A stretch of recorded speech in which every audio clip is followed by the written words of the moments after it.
Da noite quando desce sobre o campo, mas parece abrir um manto de estrelas a brilhar.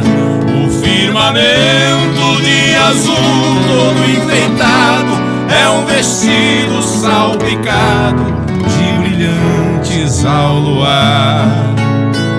E como é lindo a gente ver a céu aberto, o sertão sendo coberto do esplendor que é todo seu, tudo surgindo com requintes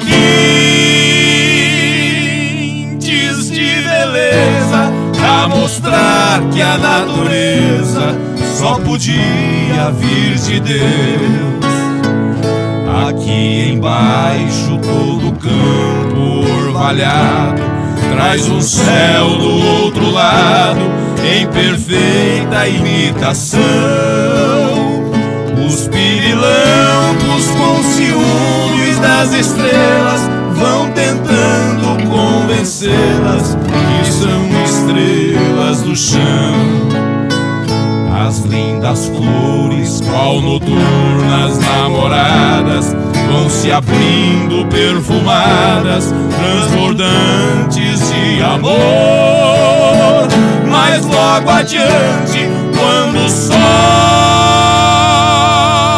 romper o dia, vão dizer que só queriam se arrumar pra um beija-flor.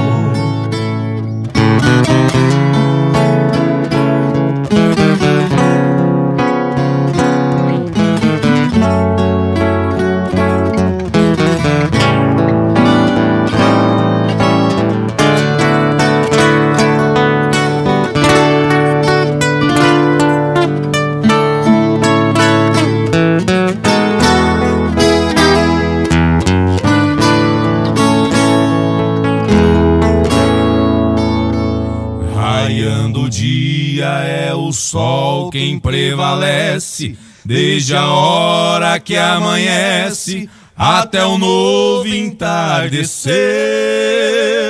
As borboletas, cores vivas revoando, são artízes adornando nossos rios a correr.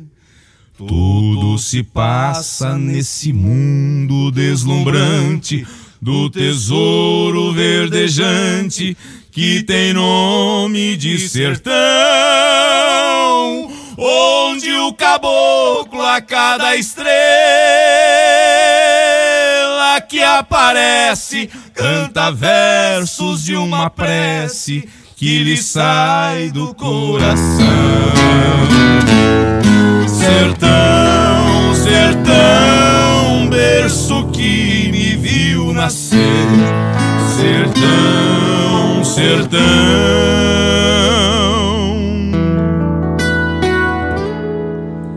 cantarei até